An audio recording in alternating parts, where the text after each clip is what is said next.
Hello friends, welcome to my channel. ಇವತ್ತು ನಾನೇನಪ್ಪ ಅಂದರೆ ಎಲ್ಲೋ ಒಂದು ಕಡೆ ಟ್ರಿಪ್ ಹೋಗ್ತಾ ಇದ್ದೀವಿ. ಅದನ್ನು ನಾನು ನಿಮಗೆ ವೀಡಿಯೋ ಮಾಡಿ ತೋರಿಸೋಣ ಅಂದ್ಕೊಂಡೆ. ಸೊ ಈಗ ನಾನು ವೀಡಿಯೋ ಮಾಡ್ತಾ ಇದ್ದೀನಿ. ಏನಪ್ಪ ಅಂದರೆ ಯಾರ್ಯಾರು ಈ ಚಾನಲ್ನ ಹೊಸದಾಗಿ ನೋಡ್ತಿದ್ದೀರೋ ಕೆಳಗಡೆ ಕಾಣುವ ರೆಡ್ ಕಲರ್ ಸಬ್ಸ್ಕ್ರೈಬ್ ಬಟನ್ನ ಕ್ಲಿಕ್ ಮಾಡಿಕೊಂಡು ಪಕ್ಕದಲ್ಲೇ ಇರೋ ಬೆಲ್ಲೈಕನ್ನ ಕ್ಲಿಕ್ ಮಾಡಿ ಹಾಗೂ ಕಮೆಂಟ್ ಮಾಡೋದಂತೂ ಮರಿಬೇಡಿ ಹೇಗಿತ್ತು ಅಂತ ಈ ವಿಡಿಯೋನ. ಸೊ ಈ ವಿಡಿಯೋನ ಸ್ಟಾರ್ಟ್ ಮಾಡ್ತೀನಿ. ಅದಕ್ಕಿಂತ ಮುಂಚೆ ಯಾರ್ಯಾರು ತಿರ್ಗಾ ಹೇಳ್ತಾ ಇದ್ದೀನಿ, ಹೊಸಬ್ರಾಗಿದ್ದರೆ ಕೆಳಗಡೆ ಕಾಣುವ ರೆಡ್ ಕಲರ್ ಸಬ್ಸ್ಕ್ರೈಬ್ ಬಟನ್ನ ಕ್ಲಿಕ್ ಮಾಡಿಕೊಂಡು ಪಕ್ಕದಲ್ಲೇ ಇರೋ ಬೆಲ್ಲೈಕನ್ನ ಕ್ಲಿಕ್ ಮಾಡಿಕೊಂಡು ಅದರಲ್ಲಿ ಆಲ್ ಅಂತ ಸೆಲೆಕ್ಟ್ ಮಾಡಿ. ಅದರಿಂದ ನಾನು ಹಾಕುವಂಥ ಎಲ್ಲ ಹೊಸ ವಿಡಿಯೋಗಳು ನಿಮಗೆ ಮುಂಚಿತವಾಗಿ ಬರುತ್ತೆ. ಇದೇನಪ್ಪ ಅಂದರೆ ಇದು ಲೂಲು ಮಾಲ್, ಇದು ಸುಜಾತ ಹತ್ರ ಇರೋದು. ಸೊ ಈಗ ನಮ್ಮ ಮನೆ ಬಿಟ್ಟು ಸುಜಾತ ರೋಡಲ್ಲಿದ್ದೀವಿ. ಅಲ್ಲಿಂದ ಬಂದು ಓಕ್ಲಿಪುರಮಲ್ಲಿ ಇಳಿದು ಅಲ್ಲಿ ರೋಡ್ ಕ್ರಾಸ್ ಮಾಡೋದಕ್ಕೆ ಕಷ್ಟ ಆಗಬಾರ್ದು ಅಂತ ಹೇಳಿಬಿಟ್ಟು ಅಲ್ಲಿ ಸ್ಟೆಪ್ಸ್ನ ಹಾಕಿದ್ರು. ಸೊ ಆ ಸ್ಟೆಪ್ಸಲ್ಲಿ ಹೋಗ್ತಾ ಇದ್ದೀವಿ. ಆ ಸ್ಟೆಪ್ಸ್ನ ಹತ್ತಿ ಇಳಿದು ಆ ಕಡೆ ಹೋಗೋಣ ಅಂತ ಓಕ್ಲಿಪುರಂ ಟ್ರೈನ್ಗೆ ಹೋಗ್ತಾ ಇದ್ದೀವಿ. ಈಗ ಏನಪ್ಪ ಅಂದರೆ ಈಗ 9 ಗಂಟೆಗೆ ಟ್ರೈನ್ ಇದೆ.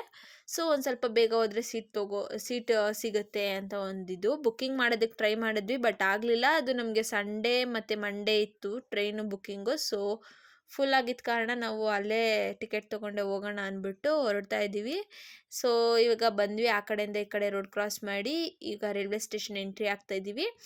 ರೈಲ್ವೆ ಸ್ಟೇಷನ್ ಎಂಟ್ರಿ ಆಗಬೇಕಾದ್ರೆ ನಾನಂತೂ ವಿಡಿಯೋ ಮಾಡ್ತಾ ಬರ್ತಿದ್ದೆ. ನನ್ನ ಕಸಿನ್ಸ್ ಏನಿದು ಬರೀ ವಿಡಿಯೋ ಮಾಡ್ತೀಯಾ ಅಂತ ಒಂಥರ ಕಿಂಡಲ್ ಮಾಡ್ಕೊಂಬಂದರು. ಹಂಗೆ ಬರ್ತಾ ಇದ್ದಂಗೆ ನಮ್ಮಮ್ಮ ನನ್ನ ತಮ್ಮ ಇಬ್ಬರು ಹೋಗಿ ಟಿಕೆಟ್ ಎಲ್ಲ ತೊಗೊಂಡಿದ್ರು. ಸೊ ನಾನು ನಮ್ಮ ಅಜ್ಜಿನ ಕರ್ಕೊಂಡು ಹೋಗ್ತಾ ಇದ್ದೆ. ಟಿಕೆಟ್ ತೊಗೊಂಡು ಪ್ಲ್ಯಾಟ್ಫಾರ್ಮ್ ನಂಬರ್ 9ಗೆ ಹೋಗಿ ಅಂತ ಹೇಳಿದರು. ಸೊ ಅಲ್ಲಿ ಹೋಗ್ತಾ ಇದ್ದೀವಿ. 9ಗೆ ಹೋಗಿ ಅಲ್ಲಿ ನಿಂತ್ಕೊಂಡು ನೋಡೋಣ ಟ್ರೈನ್ ಯಾವ್ದು ಸಿಗುತ್ತೆ ಅಂತ. ನಾವು ವೇರ್ ಇಸ್ ಮೈ ಟ್ರೈನ್ ಅನ್ನೋ ಆ್ಯಪಲ್ಲಿ ನೋಡಿದ್ದು ಬಂದುಬಿಟ್ಟು ಕನ್ನೂರ್ ಎಕ್ಸ್ಪ್ರೆಸ್ಸು ಇಲ್ಲಾಂದರೆ ಕಾರವಾರ ಎಕ್ಸ್ಪ್ರೆಸ್ ಸಿಗುತ್ತೆ ಅಂತ. ಸೊ ಇವಾಗ ಯಾವ ಎಕ್ಸ್ಪ್ರೆಸ್ ಸಿಗುತ್ತೋ ಅದರಲ್ಲೇ ನಾವು ಇವಾಗ ಕುಕ್ಕೆಗೆ ಹೋಗೋಣ ಅಂತ. ಸೊ ಎಲ್ಲಿಗಪ್ಪ ಟ್ರಿಪ್ ಅಂದರೆ ನಮ್ಮದು ಕುಕ್ಕೆಗೆ. ಸತಿ ನಾನು ಧರ್ಮಸ್ಥಳಕ್ಕೆ ಹೋಗಿದ್ವಿ. ಆ ಧರ್ಮಸ್ಥಳಕ್ಕೆ ಹೋದಾಗ ಕುಕ್ಕೆಗೂ ಹೋಗಿ ಬರಬೇಕು ಅಂತ ಹೇಳ್ತಾರೆ. ಸೊ ಆವಾಗ ನಮಗೆ ಆಗಲಿಲ್ಲ. ಈವ್ನಿಂಗ್ 5 ಹೋಗಿತ್ತಲ್ಲ. ಸೊ ಆ ವಿಡಿಯೋನು ಬೇಕಾದ್ರೆ ನಾನು ಲಿಂಕ್ನ ಡಿಸ್ಕ್ರಿಪ್ಷನ್ ಬಾಕ್ಸಲ್ಲಿ ಹಾಕ್ತೀನಿ ನೋಡಿ. 1 ಡೇ ಟ್ರಿಪ್ ಟು ಧರ್ಮಸ್ಥಳ ಅಂತ ಮಾಡಿದ್ದು ವಿಡಿಯೋ ಅದು. ಈಗ ಆ 9 ಪ್ಲ್ಯಾಟ್ಫಾರ್ಮ್ಗೆ ಹೋಗ್ಬೇಕಂದ್ರೆ ಈ ಥರ ರ್ಯಾಂಪ್ ಇದೆ. ಆ ರ್ಯಾಂಪ್ ಮೇಲೆ ಹೋಗಬೇಕು. ಅಲ್ಲಿ ಅಕ್ಕಪಕ್ಕ KFC ಇನ್ನು ಏನೇನೋ ಅಂಗಡಿಗಳು, ಹೋಟೆಲ್ಸ್ ಎಲ್ಲ ಅಲ್ಲಲ್ಲೇ ಇತ್ತು. ಫ್ರೆಂಡ್ಸ್, ಟ್ರೈನಲ್ಲಿ ಬರುವಂಥ ಊಟನ ಯಾವುದು ತೊಗೋಬೇಡ್ರಿ, ಯಾಕಂದರೆ ಅದು ಯಾವಾಗ ಮಾಡಿರ್ತಾರೋ ಏನೇನಾಗಿರುತ್ತೋ ಗೊತ್ತಿಲ್ಲ. ಹೈಜಿನ್ ಇಸ್ ಇಂಪಾರ್ಟೆಂಟ್ ಅಲ್ವಾ ಫ್ರೆಂಡ್ಸ್. ಈಗಂತೂ ಡೆಂಗ್ಯೂ ಫುಲ್ಲು ಸ್ಪ್ರೆಡ್ ಆಗ್ತಾಯಿದೆ. ಸೊ ಹೆಲ್ತ್ ಇಸ್ ವೆಲ್ತ್ ಅಷ್ಟೇ. ಈಗ ಟ್ರೈನು ಬಂತು. ಅದು ನೋಡಿದ್ರೆ ಅದು ಕನ್ನೂರ್ ಎಕ್ಸ್ಪ್ರೆಸ್ ಟ್ರೈನ್. ಅದು ಬಂದು 9:30ಗೆ ಹೊರಡೋದು. ನಾವು ಹೋಗಿದ ತಕ್ಷಣವೇ ಒಂದು 10 ನಿಮಿಷಕ್ಕೆಲ್ಲ ಬಂದುಬಿಡ್ತು. ನಾವಿಲ್ಲಿ ನನ್ನ ಕೆಲಸ ಮುಗಿಸ್ಕೊಂಡು ಹೋಗಿದ್ದೆ ಒಂದು 6, ಅಲ್ಲಿಂದ ನನ್ನ ಕೆಲಸ ಮುಗಿಸ್ಕೊಂಬಂದಿದ್ದೆ 7 ಗಂಟೆ ಆಗಿತ್ತು. 7 ಗಂಟೆ 8:15 ಥರ ಅಲ್ಲೋಗಿ ರೀಚ್ ಆಗಿದ್ವಿ. ಸೊ ರೀಚ್ ಆದಾಗ ಅಲ್ಲಿ ನೋಡಿದ್ರೆ 8:45 ಹಂಗೆ ಟ್ರೈನ್ ಬಂತು. ಸೊ ಇನ್ನು 1/4 ಗಂಟೆ ಇದೆ ಅಲ್ಲ ಅಂತ ಕಾಯ್ತಾ ಇದ್ದಂಗೆ 8:45ಗೆ ಬಂತು. ಹೋಗಿ ಹತ್ಕೊಂಡಾದ್ಮೇಲೆ ಸೀಟಲ್ಲಿ ಇಟ್ಕೋಬೇಕಲ್ಲ ಅಂತ ಅನ್ಕೊತಾ ಇದ್ವಿ. ಏನಪ್ಪ ಮಾಡೋದು ರಶ್ ಆಗೋದ್ರೆ ಅಂತ. ಏನು ಟೆನ್ಷನ್ ಆಗಲಿಲ್ಲ. ಯಾಕಪ್ಪ ಅಂದರೆ ಫುಲ್ ಟ್ರೈನ್ ಫ್ರೀ ಇತ್ತು. 9:35 ಟ್ರೈನ್ ಹೊರಡ್ತಾನೆ ನೋಡ್ತಿದ್ದಂಗೆ ಯಶವಂತಪುರ ರೈಲ್ವೆ ಸ್ಟೇಷನಲ್ಲಿ ಇದ್ದಕ್ಕಿದ್ದಂಗೆ ಫುಲ್ಲು ರಶ್ ಆಗೋಯ್ತು ನಮ್ಮ ಟ್ರೈನ್ ಅಂತೂ, ಕನ್ನೂರ್ ಎಕ್ಸ್ಪ್ರೆಸ್ಸು. ಇದೇನಪ್ಪ ಈ ಥರ ರಶ್ಶು ಅಂದರೆ ಸಖತ್ ರಶ್ ಆಯಿತು ಮಾತ್ರ. ಕಾಲಿಡೋಕ್ಕೆ ಜಾಗ ಇರಲಿಲ್ಲ, ಅಷ್ಟು ರಶ್ ಇತ್ತು. ಸದ್ಯ ನಾನಂತೂ ವಿಂಡೋ ಸೀಟ್ನ ಆಕ್ಯುಪೈ ಮಾಡಿಕೊಂಡೆ. ನನ್ನ ಕಸಿನ್ಸು ನಾವು 4 ಜನ ಮಾತ್ರ ವಿಂಡೋ ಸೀಟ್ಸ್ನ ಆಕ್ಯುಪೈ ಮಾಡಿದ್ವಿ. ಇನ್ನು ಮಿಕ್ಕಿದವರೆಲ್ಲ ಸೀಟಲ್ಲಿದ್ದರು. ಏನಪ್ಪ ಅಂದರೆ ನನಗೆ ಅಲ್ಲಿ ಚೆನ್ನಾಗಿರುತ್ತೆ ವ್ಯೂ ಅಂತ ಹೇಳಿದರು. ನಾವು ಹೋಗ್ತಾ ಇರೋದು ನೈಟ್ ಜರ್ನಿ. ಸೊ ಆ ವ್ಯೂನೇನು ನೋಡೋಕ್ಕಾಗಲಿಲ್ಲ. ಅದೊಂಚೂರು ಬೇಜಾರಾಯಿತು. ಆ ವ್ಯೂನೆಲ್ಲ ನೋಡಬೇಕು ಅಂತ ಆಸೆ ಇತ್ತು, ಬಟ್ ನೋಡೋಕ್ಕಾಗಲಿಲ್ಲ. ನಾನು ಆಮೇಲೆ ಬರಬೇಕಾದ್ರೆ ನೋಡಿದ್ವಿ. ಎಷ್ಟು ಸಖತ್ತಾಗಿತ್ತು ಅಂದರೆ ವ್ಯೂ ಮಾತ್ರ ಆಸಮ್ ಆಗಿತ್ತು ಫ್ರೆಂಡ್ಸ್. ಇಂಗ್ಲೀಷ್ ಮೂವೀಸಲ್ಲಿ ಮತ್ತು ಫಿಲಮ್ಸಲ್ಲೆಲ್ಲ ತೋರಿಸೋ ಥರನೇ ಡಿಟ್ಟೋ ಎಷ್ಟು ಸಖತ್ತಾಗಿತ್ತು. ಫಾಗ್ ಮಾತ್ರ ಫುಲ್ ಕವರ್ ಆಗಿತ್ತು. ಅದೊಂದು ವಿಡಿಯೋ ನಾನು ಶಾರ್ಟ್ಸಲ್ಲಿ ಹಾಕ್ತೀನಿ ನೋಡಿ.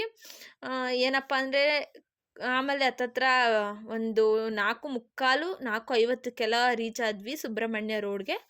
ಅಲ್ಲಿಂದ ರೈಲ್ವೆ ಸ್ಟೇಷನ್ ಇಳಿದು ಅಲ್ಲಿ ಬಸ್ ಸ್ಟ್ಯಾಂಡ್ಗೆ ಹೋಗ್ಬೇಕಂತ ಹೇಳಿ ವಾಕ್ ಮಾಡಿಕೊಂಡೇ ಹೋದ್ವಿ. ಅಲ್ಲಿ ಹೋಗಿ ನಿಂತ್ಕೊಂಡ್ರೆ ಬಸ್ಸೇ ಬರಲಿಲ್ಲ. ಒಂದಷ್ಟೊತ್ತು ಕಾದು ಕಾದು ಕಾದು ಸಾಕಾಗಿ ಹೋಗಿ ಒಂದು ಕಡೆ ಕೂತ್ಕೊಂಡ್ವಿ ಬಸ್ ಬರಲಿ ಅಂತ. ಆಗ ಇದೊಂದು ಫ್ರೆಂಡ್ ನಾನು ನೋಡಿದೆ, ನೋಡಿ ಯಾವ ಥರ ಅದೆಷ್ಟು ಸ್ಲೋ ಆಗಿ ಹೋಗ್ತಿತ್ತು ಅಂತ. ಇದೇನಿದು ಅಂತ ನೋಡಾದ್ಮೇಲೆ ಟಿ ಟಿ ಬರುತ್ತಲ್ಲ, ಆ ಟಿ ಟಿ ಬಂತು. ಒಬ್ಬರಿಗೆ 50 ಅಂದರು. ಸರಿ ಹೋಗೋಣ ಅಂದ್ಬಿಟ್ಟು ಹತ್ಕೊಂಡ್ವಿ. ಆ ವ್ಯೂ ನೋಡಿ ಎಷ್ಟು ಸಖತ್ತಾಗಿದೆ ಅಂತ. ಇದು ನೋಡೋಕ್ಕೆ ಸೂಪರಾಗಿದೆ.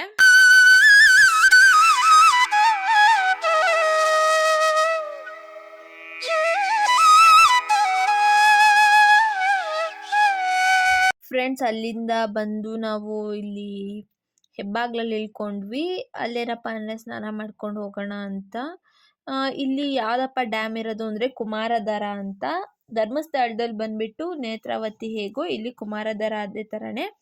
ಇಲ್ಲೇನು ಅಂದರೆ ಯಾರಿಗೂ ಕೂಡ ಸ್ನಾನ ಮಾಡೋದಕ್ಕೆ ಬಿಡ್ತಾ ಇಲ್ಲ. ಯಾಕಪ್ಪ ಅಂದರೆ ಪ್ರವಾಹ ಆಗ್ಬೋದು ಅನ್ನೋ ಒಂದು ಊಹೆಯಿಂದ. ಯಾಕಂದರೆ ಫುಲ್ಲು ಡ್ಯಾಮ್ ತುಂಬೋಗ್ಬಿಟ್ಟಿದೆ.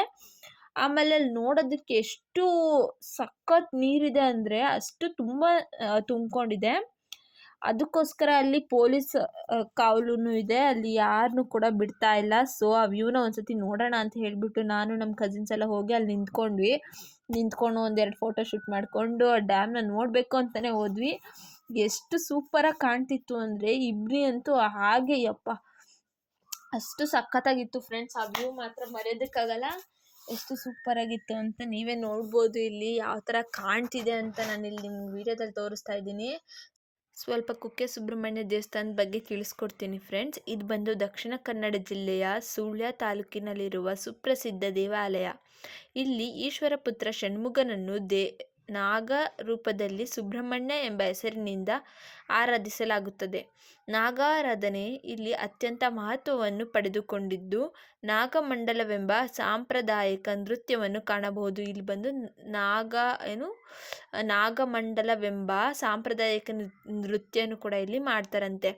ಆಮೇಲೆ ಮಹತೋದ್ಧಾರ ಸುಬ್ರಹ್ಮಣ್ಯೇಶ್ವರ ದೇವಸ್ಥಾನವು ಆದಿಶಂಕರರ ಕಾಲದಿಂದ ಸ್ಥಾನಿಕ ಸ್ಮಾರ್ತ ಮೊರೋಜ ಮನೆತನದ ಆಡಳಿಕೆ ಒಳಪಟ್ಟಿದ್ದ ದೇವಾಲಯವಾಗಿದೆ. ಹಿಂದೆ ಸ್ಮಾರ್ತ ಬ್ರಾಹ್ಮಣನಿಂದ ಪೂಜೆಗೊಳ್ಳುತ್ತಿದ್ದ ಸುಬ್ರಹ್ಮಣ್ಯ ಈಗ ಮಾಧ್ವ ಬ್ರಾಹ್ಮಣರ ಪೂಜಾಧೀನದಲ್ಲಿ ಈ ದೇವಾಲಯವಿದೆ. ಸದ್ಯ ಈಗ ಕರ್ನಾಟಕ ಸರ್ಕಾರದ ಮುಜರಾಯಿ ಇಲಾಖೆಗೆ ಒಳಪಟ್ಟಿದೆ. ಸುಬ್ರಹ್ಮಣ್ಯ ಗ್ರಾಮವು ಸುಳ್ಯ ತಾಲೂಕಿನಲ್ಲಿ ದಕ್ಷಿಣ ಕನ್ನಡ ಜಿಲ್ಲೆಯಲ್ಲಿದೆ. ಇಲ್ಲಿ ದೇವಸ್ಥಾನವು ಊರಿನ ಮಧ್ಯದಲ್ಲಿದ್ದು ನಡಿಕಾಡು ಪರ್ವತಗಳಿಂದ ಆವೃತವಾಗಿದ್ದು ಪ್ರಕೃತಿಯ ಅಪ್ರತಿಮ ಸೌಂದರ್ಯಕ್ಕೆ ಭಾಷ್ಯದಂತಿದೆ. ಶ್ರೀ ಸುಬ್ರಹ್ಮಣ್ಯ ದೇವರು ಇಲ್ಲಿಯ ದೇವಳದ ಪ್ರಧಾನ ದೇವತೆ.